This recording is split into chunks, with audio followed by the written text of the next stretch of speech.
El olor a trementina y a polvo de los siglos se aferraba a su ropa como una segunda piel. Elena, con sus 22 años suspendidos en la penumbra del taller de restauración, deslizaba la punta de un pincel fino como un cabello sobre la grieta de un lienzo del siglo XVII. Sus manos, manchadas de pigmentos y disolventes, se movían con una delicadeza casi sagrada, una precisión que parecía pertenecer a otra época. Era allí, entre los rostros velados por el tiempo y los paisajes oscurecidos por el barniz oxidado, donde se sentía más viva. Con cada toque, sentía que devolvía el aliento a la materia muerta, que rescataba un fragmento de belleza del olvido. Sin embargo, al levantar la vista y ver su propio reflejo en el cristal oscuro de una vitrina, la sensación se desvanecía, dejando tras de sí un eco de vacío. Ella era la restauradora que sanaba las heridas de otros, mientras las suyas propias, invisibles y profundas, permanecían intactas, ignoradas bajo capas de deber y silencio. ¿Qué secreto se esconde tras unas manos capaces de reparar el arte, pero incapaces de tocar una vida propia? Quédate hasta el final para descubrir la revelación que cambiará su destino para siempre. Suscríbete ahora y déjanos en los comentarios qué crees que la obligará a romper sus propias reglas. La vibración de su móvil sobre la mesa de trabajo fue una intrusión violenta, un sonido metálico que desgarró la quietud del taller. Era un recordatorio del mundo real, ese que esperaba al otro lado de los muros de la Facultad de Bellas Artes. Elena recogió sus cosas con la parsimonia de quien retrasa lo inevitable, guardando sus herramientas como si fueran tesoros frágiles. El trayecto en autobús hasta su casa en un barrio obrero de Madrid era un viaje a través de mundos distintos. Dejaba atrás la majestuosidad del centro histórico, con sus edificios señoriales y sus luces doradas, para sumergirse en calles más estrechas y grises, donde la vida se sentía más áspera, más urgente. Su apartamento, un espacio reducido en la cuarta planta de un edificio sin ascensor, la recibía siempre con el mismo olor a medicina y a sopa de verduras, la banda sonora de una existencia que no había elegido, sino que le había sido impuesta por las circunstancias.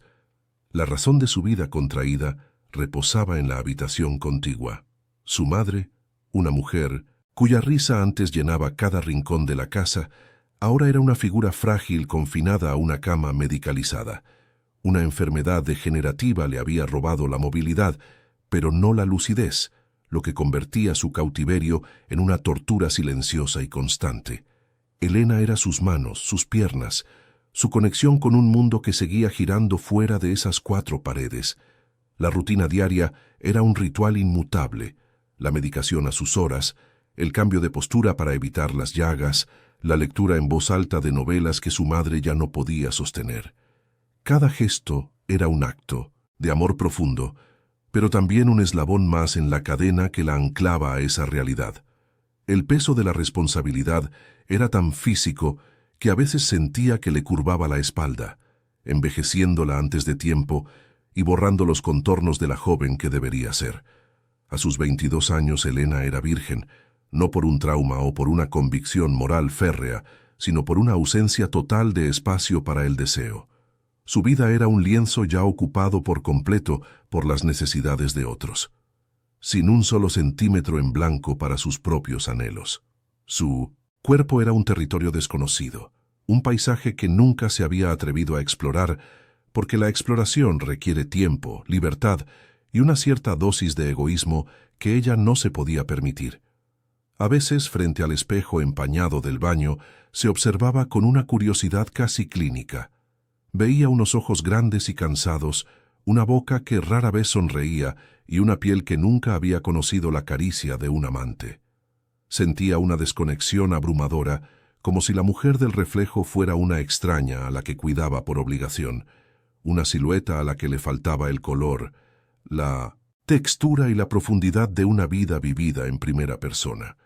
El contraste entre su mundo interior y el exterior se hacía más doloroso cuando estaba sola en la calle, rodeada de la vibrante normalidad de los demás. Sentada en el autobús, con la frente apoyada en el cristal frío, Observaba a las parejas que caminaban de la mano, a los grupos de amigos que reían a carcajadas, a la gente que se movía con un propósito, con un destino que parecía pertenecerles. Para ella, eran escenas de una película extranjera cuyo idioma no entendía. Se sentía como un fantasma, una espectadora invisible separada de la corriente de la vida por una barrera invisible, pero infranqueable. El deseo que sentía no era puramente físico, sino algo más profundo, un anhelo de conexión, de ser vista, de experimentar esa facilidad de existencia que para otros parecía tan natural. Quería sentir el peso de una mano en la suya, escuchar una confesión al oído, compartir un silencio que no estuviera cargado de enfermedad y preocupación. La presión económica era un nudo que se apretaba en su garganta cada día un poco más. La beca de la universidad apenas cubría sus materiales y el trabajo de media jornada en una cafetería era una gota de agua en el océano de los gastos médicos. El tratamiento de su madre era costoso, una sangría constante de dinero que amenazaba con agotarlos por completo. Cada carta del hospital, cada factura de la farmacia, era una punzada de pánico. Los números bailaban ante sus ojos, transformándose en muros que la acorralaban. Se sentía atrapada en una carrera imposible contra el tiempo y la enfermedad, una lucha solitaria en la que cada victoria era minúscula y cada derrota devastadora.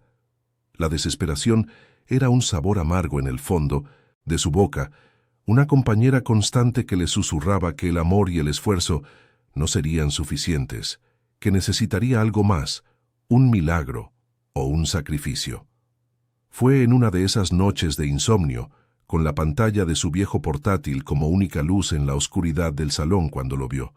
Un anuncio discreto en un portal de empleo de élite, un trabajo que parecía fuera de lugar entre ofertas para ejecutivos y programadores. No pedían experiencia específica, pero exigían confidencialidad absoluta, fortaleza emocional y discreción total. La descripción del puesto era vaga. Asistencia personal para un particular, de alto perfil. Pero el salario era una cifra astronómica, una cantidad que no solo cubriría el tratamiento de su madre durante años, sino que podría cambiar sus vidas para siempre. Elena sintió un escalofrío recorrerle la espalda. Era una oferta que sonaba demasiado buena para ser verdad, una puerta hacia un mundo desconocido y potencialmente peligroso. Con el corazón latiéndole con fuerza en el pecho, su dedo tembló sobre el ratón. Era solo un clic, pero sintió que estaba a punto de empujar una puerta que, una vez abierta, jamás podría volver a cerrar. El regreso a casa era siempre un descenso, un viaje que comenzaba en el corazón luminoso de Madrid, entre las fachadas señoriales que albergaban la facultad, y terminaba en la periferia, donde el gris del hormigón se comía los colores del cielo. El traqueteo del metro era la banda sonora de esa transición, un ritmo monótono que la arrancaba del mundo del arte y la devolvía a la cruda prosa de su realidad. Su barrio, Carabanchel, la recibía con su honestidad brutal, el olor a asfalto y a comida casera, los balcones con ropa tendida como banderas de una república de lo cotidiano, y las conversaciones a gritos que se colaban por las ventanas abiertas. Cada uno de los 4 pisos que subía a pie por la escalera sin ascensor era un peldaño más hacia su confinamiento, un recordatorio físico del peso que cargaba sobre sus hombros jóvenes, una carga que la encorvaba mucho antes de que la vejez tuviera derecho a hacerlo. La puerta de su apartamento se abría con un quejido familiar, liberando una atmósfera densa, cargada con los olores de la enfermedad. Era una mezcla de antiséptico, el aroma dulzón de los medicamentos y el vapor de las verduras hervidas que constituían la dieta de su madre. El pequeño salón había sido sacrificado, transformado en una improvisada habitación de hospital. La cama articulada ocupaba el centro del espacio, rodeada por un concentrador de oxígeno, cuyo siseo constante era el latido artificial de la casa, y una mesita auxiliar repleta de pastilleros, jeringuillas y gasas. Cada objeto era un testimonio de la batalla diaria que se libraba entre esas paredes, una lucha silenciosa contra el deterioro. Para Elena, entrar en casa no era encontrar un refugio, sino cruzar el umbral de su principal y más absorbente obligación, un lugar donde sus propias necesidades se disolvían hasta volverse invisibles y irrelevantes. Isabel, su madre, la esperaba con los ojos abiertos. La enfermedad le había arrebatado casi todo el movimiento, pero no la intensidad de su mirada, donde aún se podía leer el amor, la frustración y una profunda tristeza. Elena se acercaba con una sonrisa que ensayaba cada día, un gesto de normalidad en un mar de anomalías. Le arreglaba la almohada, le humedecía los labios con un poco de agua y le contaba anécdotas triviales de su día en la facultad, omitiendo siempre el cansancio y la preocupación. Era una coreografía de cuidados aprendida a la fuerza, un ballet de gestos precisos y palabras suaves. Su madre respondía con un leve parpadeo o un susurro apenas audible, una comunicación frágil que, sin embargo, lo era todo para ellas. En esos momentos, el amor que sentía era tan inmenso como la jaula en la que la encerraba, una dualidad dolorosa que definía cada segundo de su existencia. Sobre la pequeña mesa de la cocina, junto a un frutero con 2 manzanas pálidas, reposaba el enemigo, una pila de sobres con membretes de hospitales y compañías farmacéuticas. Eran recordatorios constantes de su precariedad, de la deuda, que crecía como una mala hierba, amenazando con asfixiarlas. Elena evitaba mirarlos, pero sentía su presencia como una quemadura. Por la noche, cuando el silencio se hacía más profundo, los abría con manos temblorosas. Los números bailaban ante sus ojos, cifras imposibles que se burlaban de su sueldo de camarera y de la modesta pensión de viudedad de su madre. Cada factura era un muro más alto, una vuelta de tuerca a la presión que sentía en el pecho. La responsabilidad no era solo emocional, sino también una losa económica que la aplastaba, obligándola a considerar caminos que nunca habría imaginado, a sopesar sacrificios que le helaban el alma. La presión no venía solo de las deudas. El mundo exterior, a través de las llamadas esporádicas de su tía Marta, le recordaba constantemente el guión de vida que se esperaba de ella. Su tía, con una voz cargada de buenas intenciones y juicios velados, le hablaba de otras chicas de su edad, de novios formales, de planes de boda, de la importancia de asegurarse un futuro. Cada una de sus palabras era un recordatorio de la vida que Elena no tenía, de la normalidad que le era negada. Colgaba el teléfono sintiéndose aún más aislada, como si viviera en una dimensión paralela regida por otras leyes. La sociedad esperaba que floreciera, que encontrara pareja, que construyera su propio nido, pero ella estaba anclada a un deber que nadie más parecía entender, un ancla de amor y culpa que la mantenía inmóvil mientras la corriente de la vida arrastraba a todos los demás. Su habitación era un refugio minúsculo, el único territorio verdaderamente suyo. Las paredes estaban cubiertas de bocetos a carboncillo y reproducciones de cuadros de Caravaggio y Artemisia Gentileschi, sus héroes artísticos. En una pequeña estantería se apilaban libros de historia del arte, catálogos de exposiciones y botes de pigmentos. Era allí, en la quietud de la noche, donde se permitía soñar. Con la punta de los dedos acariciaba las páginas de un libro, deteniéndose en los detalles de un claroscuro, en la textura de una pincelada. Imaginaba sus propias manos devolviendo el esplendor a un lienzo olvidado, sintiendo la conexión profunda con el artista a través de los siglos. Pero esos sueños eran un arma de doble filo, le ofrecían un escape momentáneo, pero también acentuaban la distancia insalvable entre la vida que anhelaba y la que estaba obligada a vivir, un universo de color y pasión atrapado en 4 metros cuadrados. Desde la ventana de su cuarto, que daba a un patio interior, observaba fragmentos de otras vidas. Escuchaba las risas de los vecinos, la música que se escapaba de un piso cercano, las discusiones de una pareja. Eran escenas de una normalidad casi exótica para ella. A veces veía a una chica de su edad salir con sus amigos, vestida para una noche de fiesta, y sentía una punzada de una emoción que no se atrevía a llamar envidia, sino más bien una profunda nostalgia por algo que nunca había tenido. La ventana actuaba como una pantalla, proyectando una película de la que ella era solo una espectadora. Su propio reflejo en el cristal, superpuesto a las escenas del exterior, era la imagen perfecta de su condición. Una presencia fantasmal, atrapada entre dos mundos, sin pertenecer del todo a ninguno. El peso de la obligación moral era quizás el más pesado de todos. Se había criado con la idea de que la familia era lo primero, un pilar sagrado que exigía lealtad y sacrificio incondicional.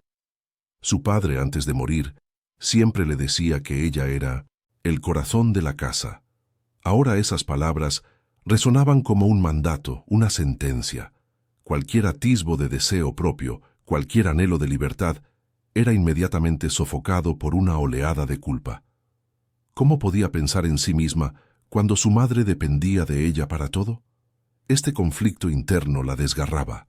Amaba a su madre con una devoción feroz, pero una parte de ella, una voz pequeña y silenciada, gritaba por vivir, por respirar un aire que no estuviera viciado por la enfermedad y el deber. El amor era para Elena su mayor virtud y su condena más severa. El cansancio se había convertido en su estado natural. No era solo la falta de sueño, sino una fatiga más profunda, una extenuación del alma.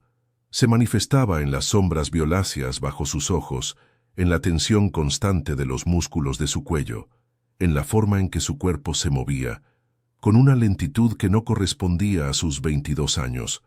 A veces, mientras lavaba los platos o preparaba la medicación, se sorprendía a sí misma con la mirada perdida, la mente en blanco, agotada de tanto preocuparse, de tanto planificar, de tanto resistir.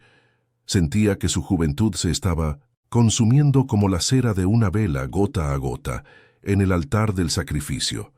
Su cuerpo, ese territorio inexplorado y virgen, no era un templo de placer o descubrimiento, sino una simple herramienta al servicio de los demás, una máquina que empezaba a mostrar signos de desgaste. El punto de quiebre llegó en forma de una carta oficial del sistema de salud. Con un lenguaje frío y burocrático, le informaban de que el tratamiento actual de su madre ya no estaba dando los resultados esperados. Mencionaban una nueva terapia, un tratamiento experimental, con un porcentaje de éxito prometedor, pero cuyo coste era astronómico, fuera del alcance de cualquier ciudadano de a pie. La noticia cayó sobre ella como una losa de granito. La desesperación, que hasta entonces había sido un murmullo de fondo, se convirtió en un grito ensordecedor en su cabeza. Ya no había tiempo para soluciones a medias ni para trabajos precarios. Necesitaba un milagro o algo que se le pareciera. Fue en ese preciso instante cuando la imagen de aquel anuncio de trabajo enigmático y extrañamente bien pagado volvió a su mente, ya no como una opción descabellada, sino como la única y aterradora salida. La dirección que le proporcionó la agencia la condujo a la finca, un búnker de lujo para millonarios que se protegían del mundo tras muros de hormigón y cámaras de seguridad. La mansión de Adrián de la Torre era la más imponente de todas, una obra maestra de la arquitectura brutalista que parecía desafiar a la naturaleza circundante. Era una fortaleza de cristal tintado, acero y piedra negra, sin un solo adorno que delatara calidez o vida. Al cruzar el umbral, Elena sintió que el aire cambiaba, volviéndose más frío, más enrarecido. El silencio dentro era absoluto, solo roto por el eco de sus propios pasos sobre el suelo de mármol pulido, un sonido minúsculo en la inmensidad de un espacio diseñado para empequeñecer a quien lo habitaba. Era un mausoleo moderno, un monumento a la soledad y al poder, y ella se sintió como una intrusa en un templo dedicado a un dios ausente y terrible. Una mujer de mediana edad, vestida con un uniforme gris impecable y con la severidad grabada en el rostro, la recibió sin una sonrisa. Era la gobernanta, y sus instrucciones fueron tan precisas como gélidas. Le habló de horarios, de protocolos de higiene, de la absoluta prohibición de iniciar conversaciones personales. Se refirió a su jefe, El señor de la torre, como si fuera una ecuación matemática, un problema complejo que debía ser manejado con la máxima eficiencia y el mínimo contacto emocional. Él no tolera la compasión ni la familiaridad. Usted es aquí para cumplir una función, nada más. ¿Entendido? Cada palabra era una advertencia, una línea dibujada en el suelo que Elena no debía cruzar. Ella asintió con la garganta seca, sintiendo cómo el propósito de su visita se despojaba de cualquier humanidad, reduciéndose a un mero servicio, una transacción anónima, en la que su rostro y su nombre eran irrelevantes. La llevaron hasta un ala de la casa que parecía un santuario privado. A través de un ventanal que ocupaba toda una pared, con vistas a un jardín japonés meticulosamente estéril, lo vio por primera vez. Adrián de la Torre estaba de espaldas a ella, en una silla de ruedas de fibra de carbono que parecía más un trono tecnológico que un aparato médico. Observaba la lluvia empezar a golpear el cristal y su silueta, ancha de hombros y con una postura de control innato, irradiaba una autoridad que su condición no había logrado mermar. No se giró al sentir su presencia. «Llega tarde», dijo, y su voz, profunda y resonante, llenó el espacio sin necesidad de alzarla. No era una acusación, sino una constatación, tan fría y afilada como el borde de un cristal roto. El sonido de esa voz le provocó un escalofrío que no tuvo nada que ver con la temperatura de la estancia. Finalmente, la silla giró con un zumbido casi imperceptible. El hombre que la encaró era de una belleza dura, casi cruel.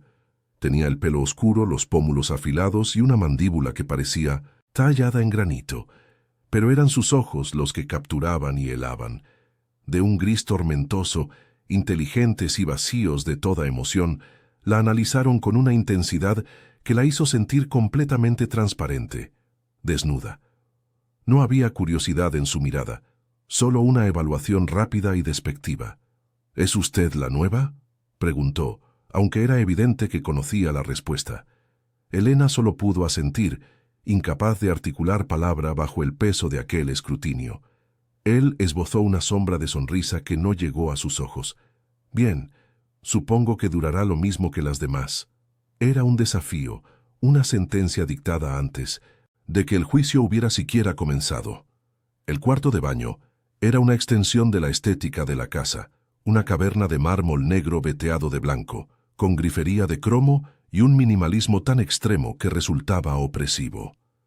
El vapor del agua caliente que ya corría en la ducha a nivel del suelo comenzaba a empañar los espejos, creando una atmósfera íntima y a la vez clínica.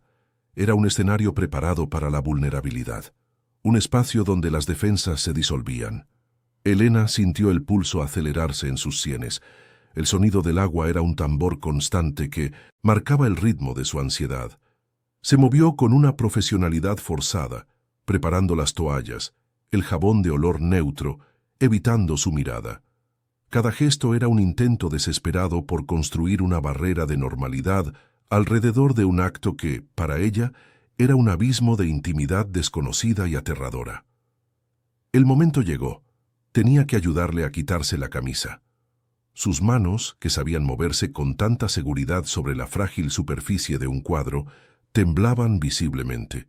Se acercó intentando no respirar, consciente de la calidez que emanaba de su cuerpo, del olor limpio y masculino que se mezclaba con el vapor. Adrián permaneció inmóvil, con la mandíbula tensa, como una estatua de piedra que se resigna a la erosión. Sus dedos torpes rozaron la piel de su cuello al desabrochar el primer botón, y sintió una corriente eléctrica, un contacto prohibido que la hizo retroceder un instante. Él no dijo nada, pero sus ojos grises la siguieron en el espejo empañado, observando cada uno de sus movimientos, cada vacilación, con una fijeza implacable que la despojaba de cualquier defensa. Era una prueba de fuego, y sentía que se estaba quemando. Cuando la camisa de lino se deslizó por sus hombros y cayó al suelo, Elena contuvo la respiración.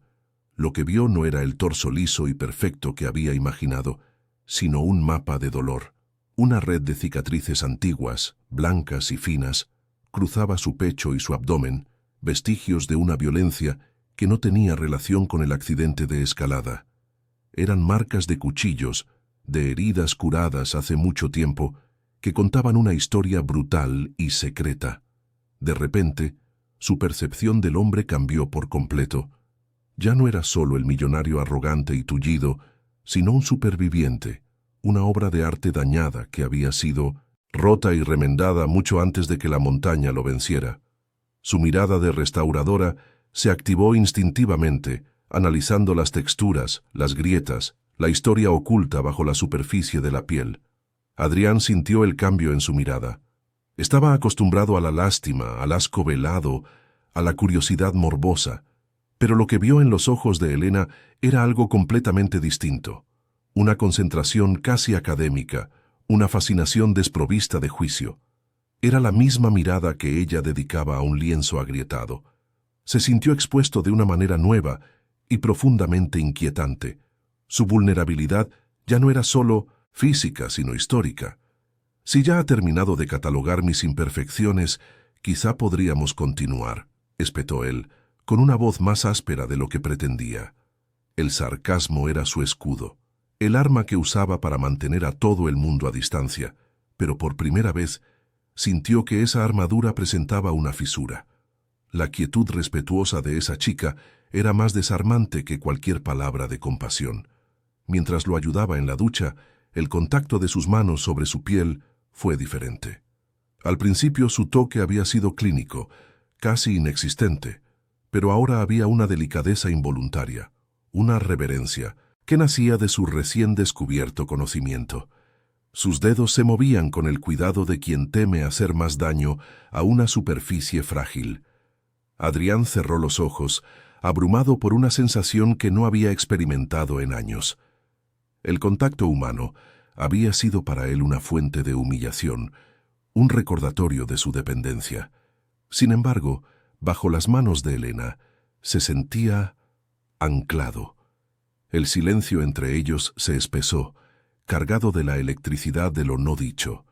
En el vapor del baño, las barreras entre el millonario poderoso y la estudiante humilde comenzaron a disolverse, dejando solo a un hombre herido y a una mujer que veía más allá de sus heridas. Cuando terminó, lo ayudó a ponerse un albornoz de algodón grueso. Por un instante, sus miradas se cruzaron en el espejo, y lo que vieron ambos los sorprendió. Había una pregunta en los ojos de ella y una sombra de algo parecido a la vulnerabilidad en los de él. Elena se retiró rápidamente, recogiendo sus cosas para marcharse, con el corazón latiendo desbocado. Necesitaba huir de esa intimidad, de esa conexión inesperada que la aterraba y la atraía a partes iguales. Cuando ya estaba en la puerta, la voz de Adrián la detuvo, más queda que antes, pero con la misma autoridad incuestionable. Mañana, a la misma hora. No era una petición, sino la confirmación de que algo había comenzado. Elena salió de la fortaleza de cristal sintiendo el mapa de sus cicatrices grabado en la memoria de sus dedos, una topografía prohibida que ya había empezado a explorar. Los días se convirtieron en una liturgia extraña, un ritual que se repetía en el corazón silencioso de la mansión. Elena ya no llegaba con el estómago encogido por el miedo, sino con una tensión diferente, una mezcla de anticipación y temor que vibraba bajo su piel. Cada mañana, al cruzar el umbral de aquella fortaleza de cristal, sentía que entraba en un mundo paralelo donde las reglas de su vida ordinaria quedaban en suspenso. La casa ya no le parecía solo fría y opresiva. Ahora contenía un secreto, una historia grabada en la piel de su dueño, y ella era la única depositaria de esa revelación. Adrián, por su parte, la esperaba con una quietud que ya no era desprecio, sino una forma de observación intensa, como si estuviera tratando de descifrar el enigma de su presencia, de su calma ante sus ruinas personales. La rutina en el baño adquirió una nueva densidad. El vapor ya no era una cortina para esconderse, sino un velo que intensificaba cada gesto, cada sonido. El silencio entre ellos ya no era incómodo, sino un lienzo en blanco sobre el que se proyectaban sus pensamientos no expresados. Elena se movía con una seguridad recién adquirida. Sus manos, al desabrochar la camisa de Adrián, ya no temblaban. Había una finalidad en su toque, una delicadeza profesional que trascendía la simple tarea de cuidado. No era el roce de una enfermera, ni el de una sirvienta, sino el de una restauradora que evalúa la extensión del daño con un respeto casi sagrado. Sentía el calor de su piel, la textura de las cicatrices bajo sus yemas, y cada contacto era una pregunta silenciosa, una exploración de la geografía de su dolor. Adrián la observaba a través del espejo empañado, con una fijeza que la desarmaba. Estaba acostumbrado a ser un objeto de procedimientos, un cuerpo que debía ser limpiado, movido y medicado. Pero el toque de Elena era diferente. No había en él ni una pizca de lástima ni de repulsión. Sus dedos se detenían sobre las cicatrices con una curiosidad casi académica, como si estuviera leyendo un texto en braille. Esta forma de ser visto, no como un inválido, sino como un artefacto complejo y dañado, era profundamente perturbadora. Quebrantaba la narrativa que él había construido sobre sí mismo, la del monstruo intocable. La vulnerabilidad que sentía era tan aguda que su única defensa era el ataque verbal, un intento desesperado por reconstruir los muros que ella, sin saberlo, estaba derribando con su delicadeza. ¿Ha encontrado algún tesoro oculto entre mis defectos, señorita restauradora?, espetó un día, su voz un látigo de sarcasmo en la quietud del baño. Las palabras buscaban herirla, alejarla, reducirla de nuevo a su papel de empleada. Pero Elena, en lugar de encogerse, levantó la vista y lo miró directamente a los ojos a través del reflejo. Vio más allá de la crueldad de la frase. Vio el pánico en el fondo de su mirada gris, el miedo de un hombre que había olvidado cómo ser tocado sin que el contacto implicara dolor o humillación. Esta comprensión le otorgó una extraña serenidad. No respondió a la provocación, simplemente continuó con su tarea, pero su silencio fue más elocuente que cualquier réplica. Fue un silencio que decía: «No me asustas, veo tus heridas y no me aparto». Esa pequeña victoria silenciosa cambió el equilibrio de poder entre ellos. Adrián, al ver que sus defensas habituales eran inútiles contra ella, se replegó en una perplejidad cautelosa. Unos días después, mientras ella preparaba el agua, rompió el silencio con una pregunta que no tenía nada que ver con sus necesidades físicas. ¿En qué trabaja ahora? En la universidad. La pregunta la sorprendió tanto que casi deja caer el frasco de jabón. Era la primera vez que mostraba interés en ella como persona, como un ser con una vida más allá de las paredes de su mansión. Era una fisura en su armadura, una invitación, por pequeña que fuera, a un territorio que no fuera el de su cuerpo herido y sus cuidados. Elena sintió un calor repentino en el pecho, una pequeña llama de conexión que la asustó y la emocionó a partes iguales. Con una voz que al principio le tembló ligeramente, Elena comenzó a hablarle del retablo flamenco que estaba restaurando. Le describió el craquelado del barniz antiguo, el desafío de limpiar décadas de hollín y polvo para revelar los colores originales que el artista había plasmado siglos atrás.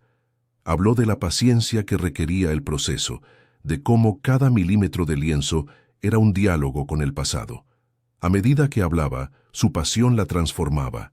Ya no era la chica tímida y abrumada por las deudas, sino una artista, una experta que amaba su oficio. Describió el azul lapislázuli del manto de una virgen, oculto bajo una capa de suciedad, y cómo devolverle su brillo era como devolverle el aliento.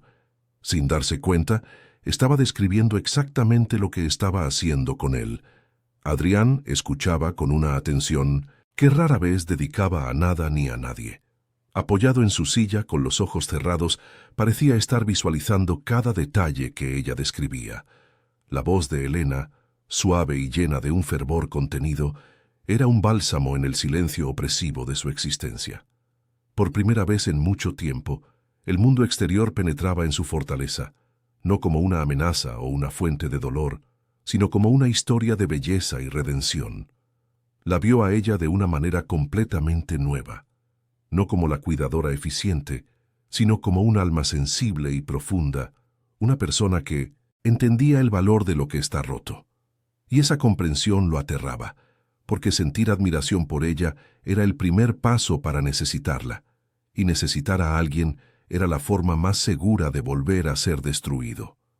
La dinámica entre ellos comenzó a mutar, extendiéndose más allá de los confines del cuarto de baño. Un día, al llegar, Elena encontró sobre una mesa de la entrada un pesado volumen sobre la técnica de los primitivos flamencos, abierto por una página que mostraba un detalle del retablo de Gante. No hubo ninguna nota, ninguna explicación. Fue un gesto silencioso, una continuación de su conversación. Otro día fue un libro sobre la química de los pigmentos.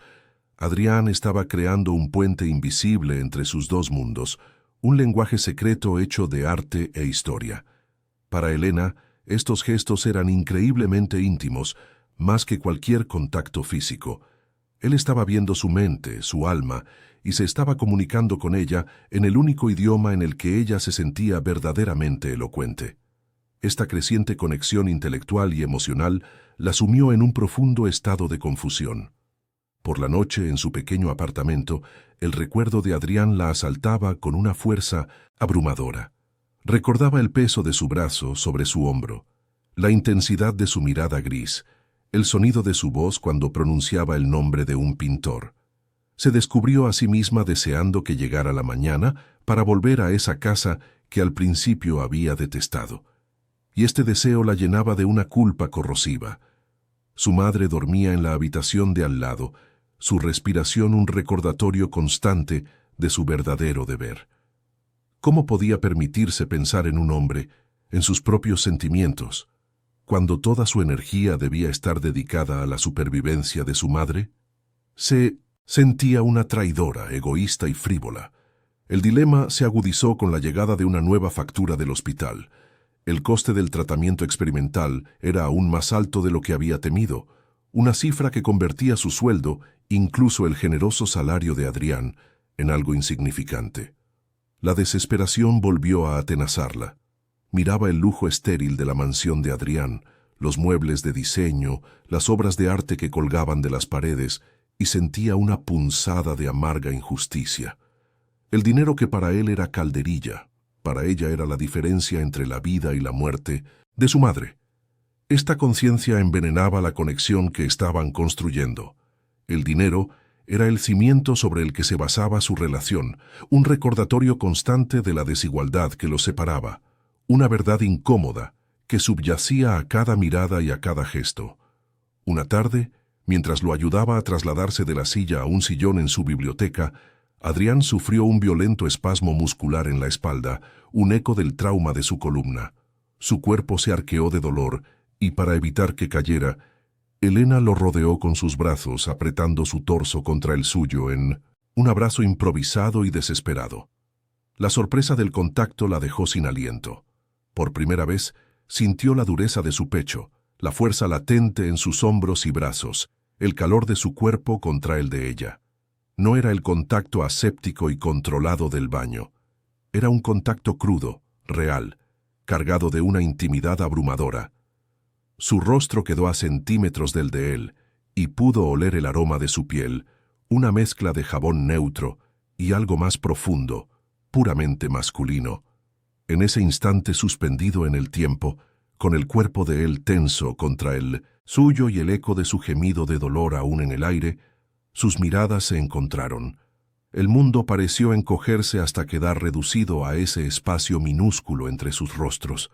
Desapareció la silla de ruedas, la mansión, la enfermedad de su madre. Solo existían sus ojos. En los de él vio una tormenta de emociones contradictorias, dolor, sorpresa y algo más oscuro y profundo que se parecía peligrosamente al deseo. Y en los suyos, él debió de ver el reflejo de ese mismo anhelo, mezclado con un miedo paralizante. El aire se volvió denso, eléctrico, y la pregunta de qué pasaría a continuación colgó entre ellos, tan frágil y tan pesada como un cristal a punto de estallar. Él no la apartó.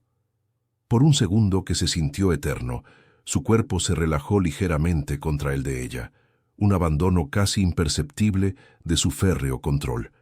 Su respiración se agitó, cálida contra la mejilla de Elena. Fue ella quien rompió el hechizo. El pánico la invadió, un terror helado a lo que ese momento significaba, a la línea que estaban a punto de cruzar. Se apartó bruscamente, con el corazón martilleándole en el pecho como un pájaro atrapado. «Lo siento. ¿Estás bien?», susurró y su voz sonó extraña, ajena. Adrián no respondió. Se limitó a mirarla, con una expresión indescifrable en el rostro, mientras la distancia volvía a instalarse entre ellos. Una distancia que ahora se sentía artificial, una mentira que ambos estaban obligados a mantener. Desde ese día, una nueva capa de tensión se añadió a su relación, una tensión cargada de conciencia, de la memoria de ese contacto. Ambos eran dolorosamente conscientes de la atracción que vibraba entre ellos, y ambos luchaban contra ella a su manera. Adrián se volvió más errático, alternando días de una frialdad cortante con momentos de una vulnerabilidad sorprendente, como si estuviera probando sus propios límites y los de ella. Elena, por su parte, intentaba refugiarse en una profesionalidad exagerada, concentrándose en los aspectos técnicos de su trabajo, evitando su mirada, tratando su cuerpo como un objeto inerte. Pero era inútil. Cada roce de sus dedos sobre su piel era ahora un recuerdo, una promesa, una transgresión. El dilema moral de Elena alcanzó un punto crítico. La atracción que sentía por Adrián era la primera cosa verdaderamente suya que había experimentado en años. No nacía del deber, ni de la necesidad, ni del sacrificio, sino de un lugar profundo y olvidado de sí misma. Era un deseo egoísta, puro y aterrador. Ceder a él se sentía como la máxima traición a todo lo que ella representaba. La hija abnegada, la cuidadora responsable, la joven que había renunciado a su propia vida por los demás. Pero reprimirlo se sentía como una forma de muerte, como apagar la única chispa de color en un mundo obstinadamente gris.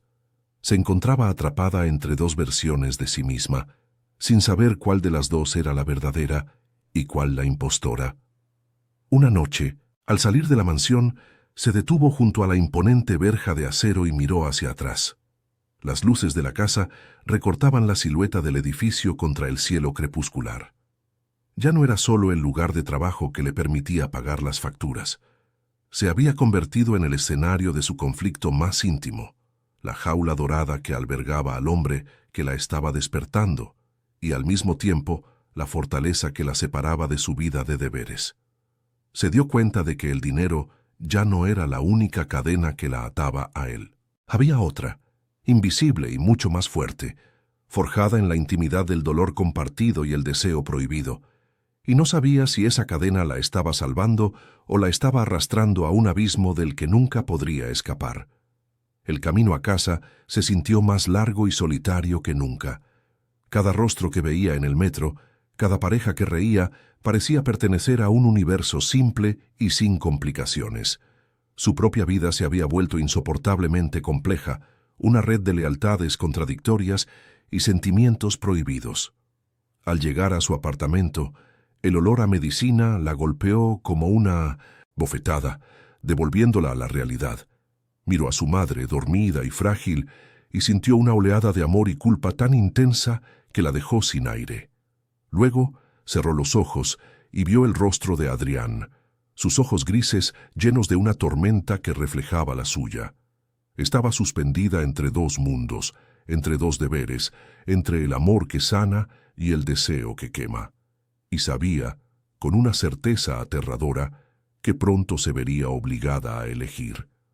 La tormenta había estado gestándose toda la tarde, un reflejo perfecto de la agitación que crecía en el interior de Elena. El cielo de un gris plomizo se cernía sobre la mansión de cristal, y el viento aullaba entre las aristas del edificio como un animal herido. Era la hora de marcharse, de volver a su mundo de obligaciones y olores a medicina, pero una extraña inercia la retenía. Sentía la electricidad en el aire, una premonición que le erizaba la piel. Adrián había estado más silencioso de lo normal ese día, su mirada perdida en la tempestad que se avecinaba. Desobedeciendo el impulso de huir, Elena decidió romper su propia regla de no salirse jamás del horario estipulado. Dio media vuelta, sus pasos resonando en el mármol, y se dirigió hacia la biblioteca. Solo un último vistazo, se dijo a sí misma, una mentira piadosa para justificar lo que su corazón ya había decidido. Justo cuando su mano se posaba en el pomo de la puerta de la biblioteca, las luces parpadearon 1, 2 veces y se extinguieron. La oscuridad fue instantánea y absoluta, un océano de negrura que se tragó el mundo. El sistema de emergencia de la mansión, que debería haberse activado, permaneció en silencio. El único sonido era el rugido del viento y el golpeteo violento de la lluvia contra los ventanales. Y entonces, desde el interior de la biblioteca, llegó otro sonido. Un jadeo ahogado, un ruido gutural de puro terror que le heló la sangre en las venas. Su mente le gritaba que buscara el cuadro eléctrico, que siguiera el protocolo de emergencia, pero un instinto más antiguo y poderoso la empujó hacia adelante.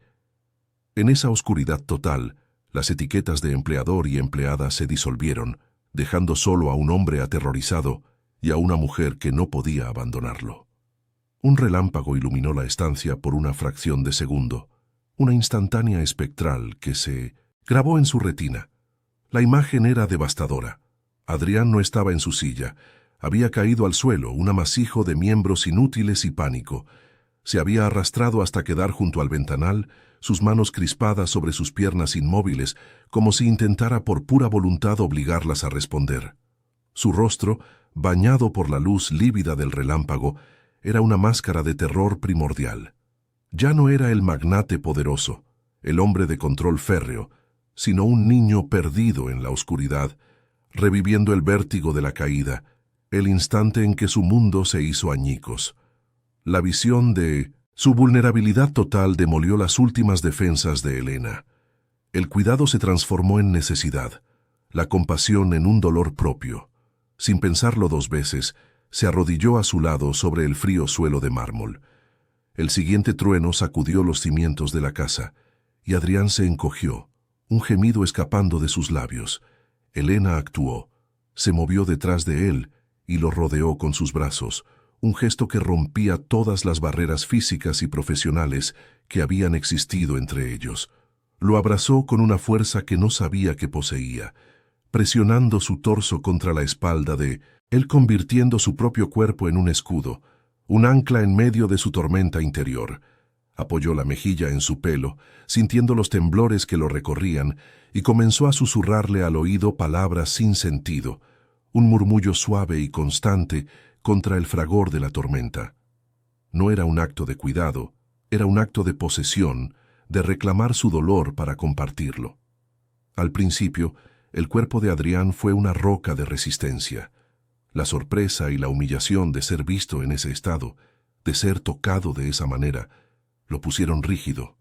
Luchó contra el abrazo, un movimiento espasmódico y débil, pero la calidez de Elena, la firmeza de su agarre, la cadencia tranquilizadora de su voz, comenzaron a filtrarse a través de las grietas de su pánico. Lentamente, la tensión abandonó sus músculos. Un profundo escalofrío lo sacudió de la cabeza a los pies, y entonces ocurrió lo impensable. Se rindió. Dejó caer todo su peso hacia atrás, abandonándose por completo en el abrazo de ella, su cabeza encontrando el hueco de su hombro como si siempre hubiera pertenecido a ese lugar. El gran Adrián de la Torre, el hombre que se había construido a sí mismo como una fortaleza inexpugnable, se derrumbó. En la intimidad de la oscuridad, protegido por el abrazo de ella, su voz emergió, rota y apenas audible. «No fue la caída», susurró, las palabras desgarradas por la agonía. «Fue antes. El arnés de ella estaba mal asegurado, yo lo revisé, o creí que lo había hecho». Hizo una pausa, tragando saliva. Me advirtió que el tiempo estaba cambiando, pero yo quería llegar a la cima, por mi ego, por mi maldito orgullo. Su confesión era un veneno que había guardado durante un año, una culpa que lo había paralizado mucho antes de que la roca destrozara su columna. Su última mirada, Elena, no fue de amor, fue de terror, y era para mí. Las palabras «yo la maté» no fueron dichas, pero colgaron entre ellos, más pesadas y reales que cualquier sonido. La confesión de él actuó como una llave, abriendo las compuertas de sus propias represiones. El dolor de Adrián, tan vasto y absoluto, le dio permiso para reconocer el suyo. Su dilema ya no era una cuestión de deber filial o necesidad económica. Era una tormenta de sentimientos que la estaban ahogando. «Tengo miedo», admitió ella en un susurro contra la piel de su cuello, su aliento cálido mezclándose con la frialdad de su piel. «Tengo miedo de ti, de estar aquí, de no querer irme nunca». Era la primera vez que daba voz a la verdad más profunda y egoísta de su corazón, que en esa jaula de oro, junto a ese hombre roto, se sentía más viva que en toda su existencia anterior. Estaba confesando su traición, no a su madre, sino a la chica buena y abnegada que se suponía que debía ser. Con un esfuerzo que pareció costarle el alma, Adrián se giró en el suelo hasta quedar frente a ella. Un nuevo relámpago iluminó sus rostros, y lo que Elena vio en sus ojos le robó el aliento. El hielo se había derretido, dejando al descubierto un abismo de dolor, de soledad y de un anhelo tan crudo y desesperado que era casi insoportable. Levantó una mano temblorosa, sus dedos rozando su mejilla, un contacto que era a la vez una pregunta y una súplica. Era el gesto de un hombre que había olvidado cómo pedir, cómo tocar, sin la intención de controlar. Y Elena en ese instante supo que no había elección posible. Se inclinó hacia él, cerrando los ojos, y el mundo se desvaneció en el momento en que sus labios se encontraron por primera vez. Fue un beso nacido de la desesperación, un choque de dos soledades que se reconocían en la oscuridad. No hubo ternura, solo una urgencia brutal, una necesidad de fusionarse, de borrar los límites de sus pieles. Sabía a sal, a lágrimas y a la electricidad de la tormenta. Sus manos se aferraron a él, los dedos enredándose en su pelo, tratando de anclarlo, de asegurarse de que era real. La mano de Adrián subió por su espalda, su agarre firme, casi posesivo, como si temiera que ella fuera una aparición que la luz del día se llevaría. No era un acto de seducción, sino de supervivencia. Era un lenguaje más allá de las palabras, un pacto sellado en la oscuridad, donde dos almas rotas intentaban, a través del contacto, restaurarse mutuamente, aunque el proceso amenazara con destruirlos por completo. Cuando se separaron, el aire entre ellos vibraba. Permanecieron en el suelo, sus frentes apoyadas la una en la otra, sus respiraciones agitadas sincronizándose lentamente. Fuera, la tormenta amainaba, su furia agotada. El silencio que regresó no era el mismo que antes. Estaba lleno, denso, cargado con el peso de la transgresión, con el eco de un beso que lo había cambiado todo. La piel que los separaba, esa barrera de profesionalismo, de clase social, de miedo y de pudor, había sido irrevocablemente violada. En la oscuridad de la mansión, en el suelo frío, Elena se dio cuenta de que acababa de cometer el acto más egoísta y liberador de su vida. Había elegido el deseo por encima del deber y en esa elección había encontrado una nueva y aterradora forma de existir. La primera luz del alba, pálida y cruel, se filtró a través de los inmensos ventanales, despojando a la noche de sus secretos. La tormenta había pasado, dejando tras de sí un silencio denso y acusador. Sobre el frío mármol de la biblioteca, el calor de sus cuerpos se había disipado, y la cruda realidad los golpeó con la fuerza de un despertar violento. El beso, que en la oscuridad había sido un acto de salvación mutua, a la luz del día se sentía como una transgresión imperdonable. Elena se apartó primero con un movimiento torpe y lleno de vergüenza, como si su piel quemara al contacto con la de él. No se atrevió a mirarlo. Se puso en pie, alisándose la ropa arrugada, y sin una sola palabra, huyó de la estancia, de la mansión, de la memoria de lo que acababa de suceder, sintiendo el peso de su mirada gris, siguiéndola en cada paso como una sentencia. El trayecto de vuelta a casa fue un borrón de luces urbanas y rostros anónimos. Elena se sentía como un fantasma, desconectada del mundo que la rodeaba. El olor a ozono de la tormenta reciente se mezclaba en su mente con el aroma de la piel de Adrián, una combinación que le revolvía el estómago. Al entrar en su apartamento, el familiar olor a desinfectante y a enfermedad la recibió como una bofetada de realidad. Su madre dormía. Su respiración era un siseo frágil en la quietud de la madrugada. Mirándola, una oleada de culpa tan devastadora la invadió que tuvo que apoyarse en el marco de la puerta para no caer. Había profanado ese espacio de sacrificio y amor puro con el recuerdo de un deseo egoísta. El beso se había convertido en una mancha, un secreto sucio que sentía que contaminaba el aire que su madre respiraba, una traición a la única lealtad que importaba. Mientras tanto, en la fortaleza de cristal, Adrián permanecía inmóvil en el suelo donde ella lo había dejado. La gobernanta lo encontró allí cuando la energía volvió, una figura rota en medio de un lujo estéril. Su rostro era una máscara de hielo, más impenetrable que nunca. La vulnerabilidad de la noche había sido encerrada de nuevo bajo 7 llaves, pero la experiencia lo había dejado profundamente alterado. Había permitido que alguien viera las ruinas de su alma, y el pánico que sentía ante esa exposición era mayor que cualquier terror físico. Su instinto de supervivencia, forjado en una vida de batallas, le dictó una única orden: cortar, amputar, eliminar la fuente de la amenaza. Con una voz desprovista de toda emoción, le ordenó a la gobernanta que contactara con la agencia. «La señorita ya no trabaja para mí. Asegúrese de que no vuelva a poner un pie en esta propiedad». Los días que siguieron fueron un limbo de silencio y ansiedad. El teléfono de Elena no sonó. Ningún mensaje de la agencia, ninguna explicación. El rechazo era absoluto, tácito y brutalmente eficaz. Cada hora que pasaba, la memoria del beso se retorcía, transformándose de un momento de conexión desesperada a una prueba de su ingenuidad. Se sintió usada, una pieza más en el juego de un hombre aburrido y cruel, una de tantas cuidadoras que no habían durado. La intimidad que habían compartido se le antojaba ahora una farsa, una debilidad momentánea de él que ahora le avergonzaba.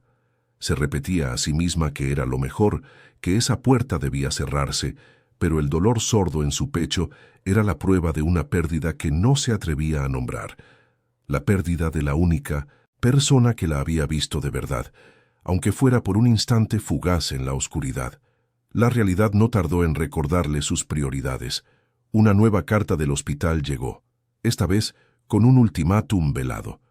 Si querían optar al tratamiento experimental para su madre, debían hacer un depósito inicial en un plazo de 15 días. La cifra era tan insultante, tan inalcanzable, que Elena sintió que el suelo se abría bajo sus pies. Su trabajo en la mansión, ese sueldo que había sido su única esperanza, se había esfumado. La desesperación era una niebla fría que lo envolvía todo, ahogando cualquier otro sentimiento. La culpa por haber arriesgado esa seguridad por un impulso, por un beso, era un veneno que le recorría las venas. Miraba a su madre, cuya condición empeoraba sutilmente cada día, y se odiaba a sí misma con una intensidad que nunca antes había conocido. Se había permitido soñar, y el precio de ese sueño era la vida de su madre. Fue entonces cuando el enemigo se presentó en su puerta, no con amenazas, sino con la apariencia de una solución. Una mujer elegante, con un traje caro y una sonrisa que no llegaba a sus ojos fríos, se presentó como la abogada de la cuñada de Adrián. La conversación tuvo lugar en la minúscula cocina, un escenario de poder desigual y cruel. La oferta fue directa, envuelta en un falso lenguaje de compasión. Le ofrecían una cantidad de dinero que no solo cubriría el tratamiento de su madre, sino que les aseguraría una vida sin preocupaciones. A cambio, solo tenía que firmar una declaración, un simple papel donde testificaría sobre los comportamientos erráticos y la inestabilidad emocional de Adrián. un documento que la familia usaría para declararlo incapacitado y tomar el control de su imperio. Elena sostuvo la tarjeta de la abogada entre sus dedos, sintiendo el cartón grueso y frío como si fuera el peso del mundo. La tentación era una serpiente que se enroscaba en su alma, susurrándole al oído imágenes de su madre sonriendo, recuperándose, de una vida sin el nudo constante del miedo en su garganta. Podía acabar con todo el sufrimiento con una simple firma. Pero entonces, la imagen de Adrián en el suelo, su rostro devastado por la confesión, su voz rota al hablar de la mujer que amó y que creía haber matado, volvió a su mente con una claridad insoportable. Le estaban pidiendo que tomara su dolor más profundo, su vulnerabilidad más secreta, aquella que le había confiado en la oscuridad, y la convirtiera en un arma para destruirlo. Era una traición de una magnitud monstruosa. En medio de esa agonía moral, algo inesperado ocurrió dentro de ella. Una chispa de rabia, fría y lúcida, comenzó a arder. Vio con una claridad meridiana la crueldad de la familia de Adrián. No veían a un hombre sufriendo, sino una cuenta bancaria, un activo que gestionar. Y la veían a ella como lo que siempre había temido ser, una herramienta, un peón prescindible. Su sensibilidad de restauradora, esa capacidad para ver el valor en lo dañado, se reveló. Adrián no era un objeto que pudiera ser descartado por sus imperfecciones. Era un ser humano complejo, herido, cuya alma estaba luchando por sobrevivir bajo capas de dolor y culpa. Proteger esa fragilidad se convirtió, de repente, en un imperativo moral más fuerte que su propio miedo y su propia necesidad. Por primera vez, no se sentía como una víctima, sino como una guardiana. Tomó su viejo teléfono móvil, sus dedos marcando con una firmeza que la sorprendió a sí misma. La voz de la abogada al otro lado de la línea era melosa, expectante. La respuesta de Elena fue tranquila, pero cada palabra era una losa de granito. Dígale a la familia de la Torre que la dignidad de un hombre no tiene precio, y la mía tampoco. Colgó antes de que la mujer pudiera responder, el clic del teléfono resonando en el silencio de su apartamento como un disparo. Acababa de firmar su propia sentencia económica, de cerrar la puerta a la única salida viable para salvar a su madre. El pánico debería haberla ahogado, pero en su lugar sintió una extraña calma, una ligereza que nacía de haber tomado la decisión correcta, aunque fuera la más difícil de su vida. Estaba sola, más sola y desamparada que nunca, sin trabajo, sin dinero, con una deuda imposible que seguía creciendo. Había elegido la lealtad a un hombre que la había desechado, un hombre que probablemente la odiaba por haber sido testigo de su debilidad. Desde un punto de vista racional, su acto era un suicidio, pero mientras miraba sus propias manos, esas manos manchadas de pigmentos y trementina, que sabían cómo unir lo que estaba roto, comprendió algo fundamental. Había pasado toda su vida sirviendo al deber, a la necesidad, al sacrificio impuesto. Pero esa elección, esa negativa a vender su alma, había sido suya y solo suya. Era un acto de soberanía personal, aterrador y sublime.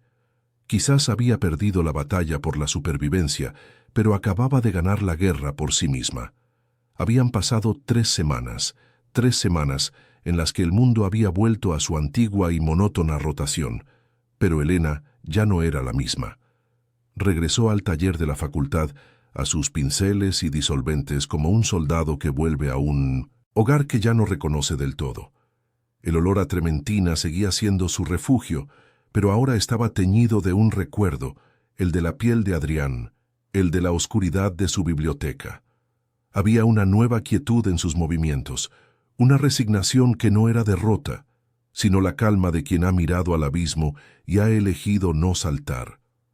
Restauraba un pequeño lienzo del siglo XVIII, un retrato de una dama con una sonrisa enigmática, y sentía una extraña camaradería con ella. Ambas guardaban un secreto que nadie más podría comprender, una historia de sacrificio y de una lealtad silenciosa que no esperaba recompensa alguna. Su corazón se había roto, sí, pero en la fractura había encontrado una fuerza que no sabía que poseía. Fue un sonido lo que la arrancó de su concentración, un sonido que no pertenecía a su mundo. El ronroneo grave y profundo de un motor de alta gama, deteniéndose en la callejuela empedrada tras la facultad, un lugar reservado para furgonetas de reparto y coches destartalados. La curiosidad la empujó hacia la ventana sucia del taller. Lo que vio la dejó sin aliento. Un sedán negro tan pulcro y brillante que parecía una pantera de obsidiana estaba aparcado junto a la acera. La puerta del conductor se abrió, pero no fue el chófer quien la desconcertó. Fue el zumbido hidráulico, el despliegue de una rampa metálica desde el lateral del vehículo, y entonces lo vio a él. Adrián, saliendo de su fortaleza, de su jaula de oro, exponiéndose a la luz gris de la tarde madrileña, solo, en su silla de ruedas de fibra de carbono.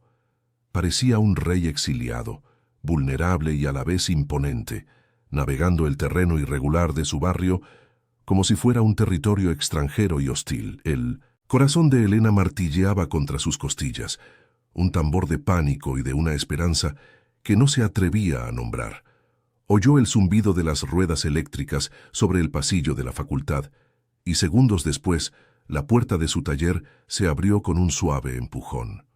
Él se detuvo en el umbral, su silueta recortada contra la luz del pasillo.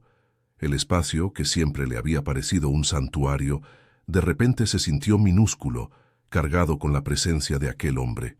El olor a pintura y polvo de siglos se mezcló con el aroma limpio y caro de su colonia. Sus miradas se encontraron a través de la estancia, a través de un abismo de silencio y de palabras no dichas.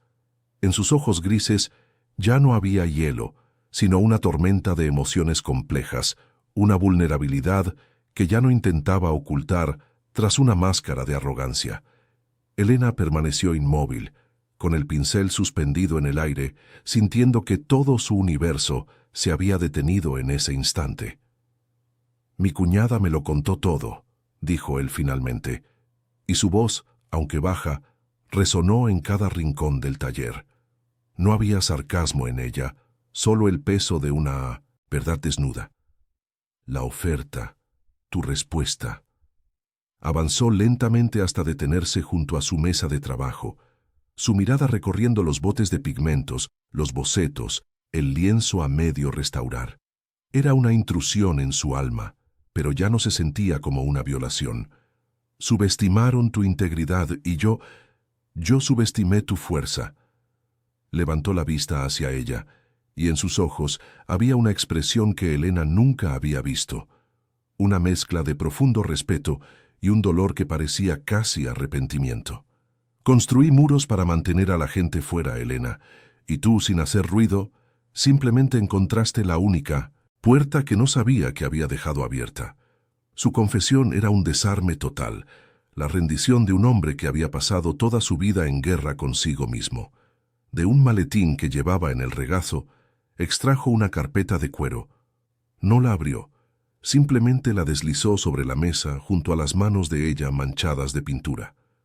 «No es caridad», se apresuró a decir, adivinando su pensamiento. «Es una propuesta. Tengo una colección de arte privada, obras que compré por inversión, que ni siquiera he mirado.